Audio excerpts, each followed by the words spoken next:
fati të përbashkët Europian që na lidh. Ju lutem, a bashkohuni me mua për t'ju uruar mirëseardhjen sot presidentes së Komisionit Europian, mikes së dashur të Shqipërisë e të gjithë rajonit ton, Ursula von der Leyen.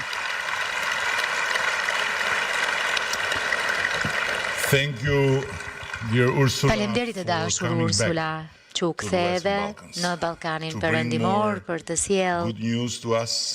për të na sjellë edhe më shumë lajme të mira dhe sigurisht edhe më shumë detyra shtëpie.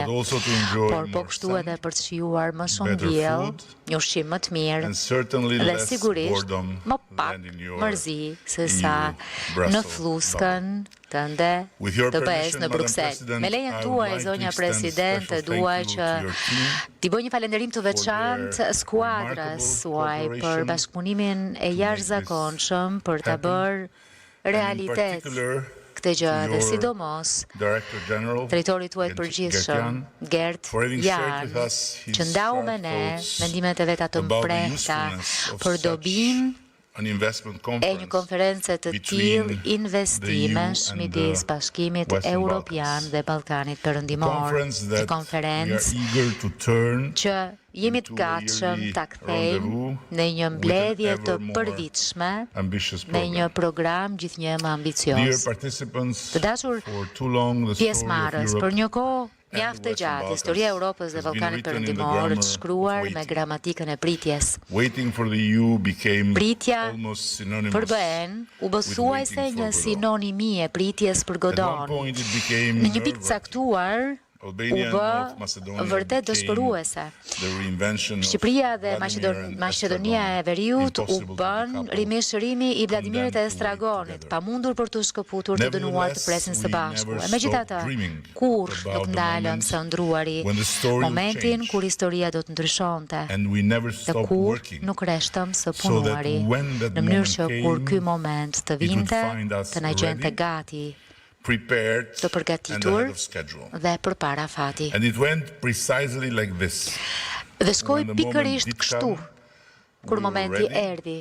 Ishim gati të nisnim së bashku me Komisionin Europian procesin e negociatave që nuk mund të ishte më intensiv e as më çlirues nga fantazmat e së shkuarës. Nga kërkesa jon për antarësim të koreksi ynë për rritje, po përvijohet një hartë e re, jo në letër, por në hapin ton të ardhurit bashkë më afër Bashkimin Evropian, në fluksin e turistëve dhe investimeve europiane dhe në zgjimin e një ide të thjesht por të fuqishme, që Ballkani Perëndimor nuk është obor i pasëm i Europës e as lagja e tij e dorës dytë, por horizonti i ri.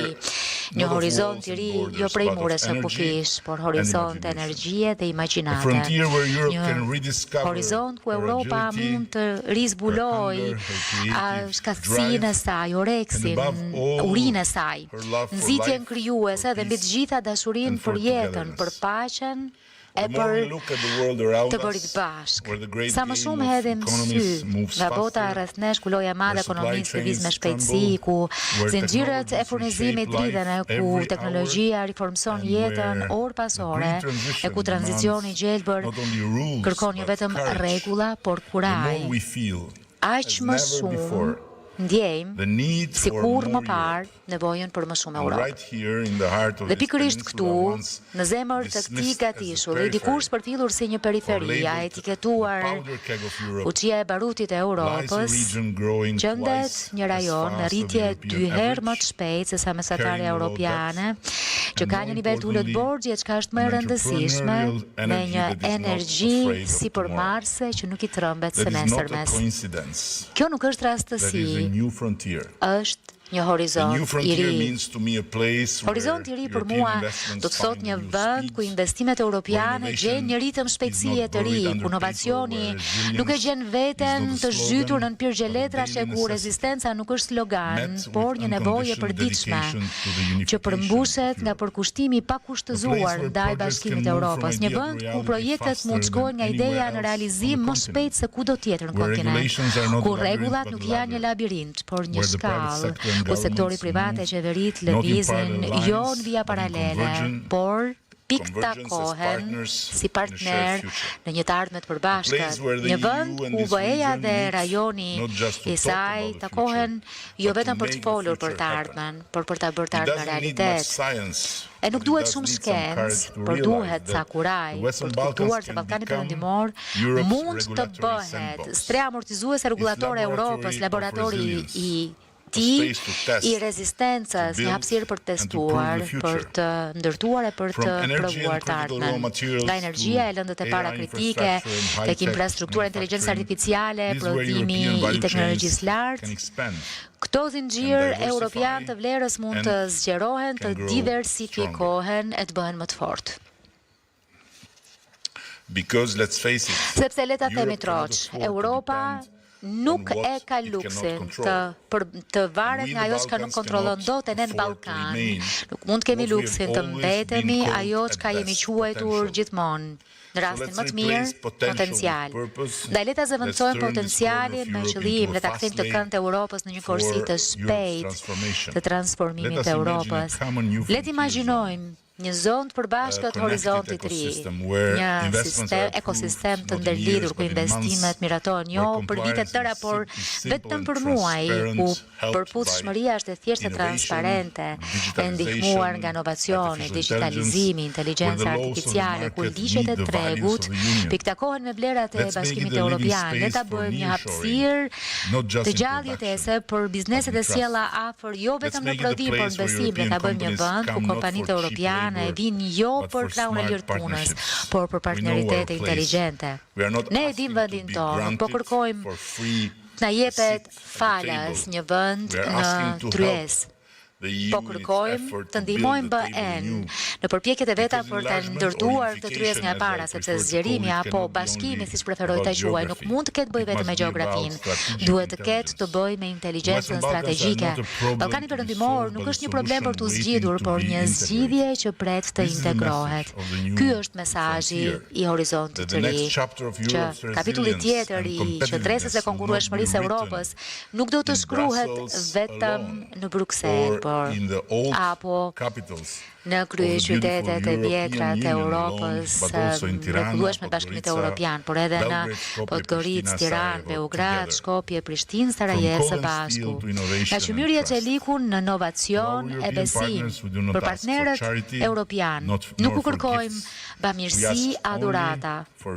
Kërkojmë vetëm vizion, të njëjtin vizion që dikur bashkoi hekurin e Çelikut për krijuar paqe, i cili tashmë mund të bashkojë inovacion e investimin për krijuar qendres, si njëjti vizion që solli më parë bashk kombe si Polonia, Republikën Çeke, Slovakinë, Hungarinë e Sloveninë në Bashkimin Evropian, duke çelur aso kohë një horizont të ri që krijoi një rritje të jashtëzakonshme për ta i solli Bashkimit Evropian dividend të tillë që nuk i kishte parë për dekada të tëra.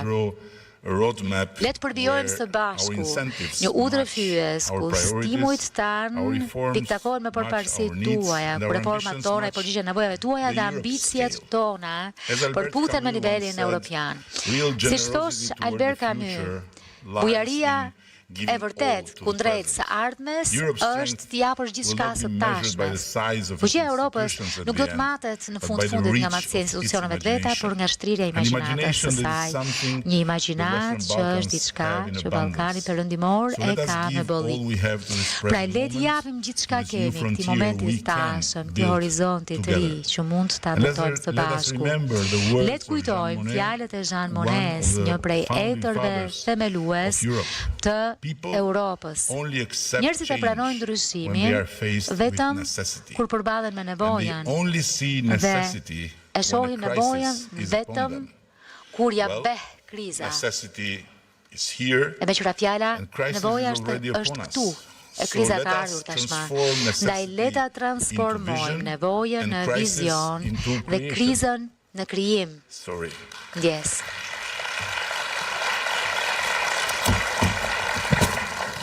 Nëse kishit nevojë për ilustrim të krizës, sapo e pat. Let us open this new frontier not with Le ta çelim të horizont të ri, jo vetëm me deklarata, por me vepra.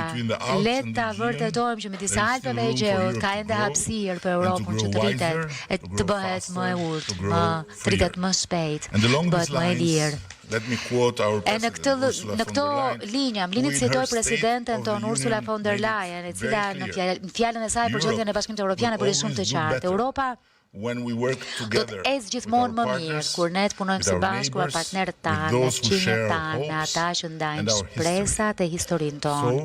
Kështu që le të punojmë së bashku, jo vetëm për Europën që kemi trashëguar, apo për Europën që kemi ëndrruar, por për Europën që ende mund ta imagjinojmë së bashku. Faleminderit. Thank you. Thank you.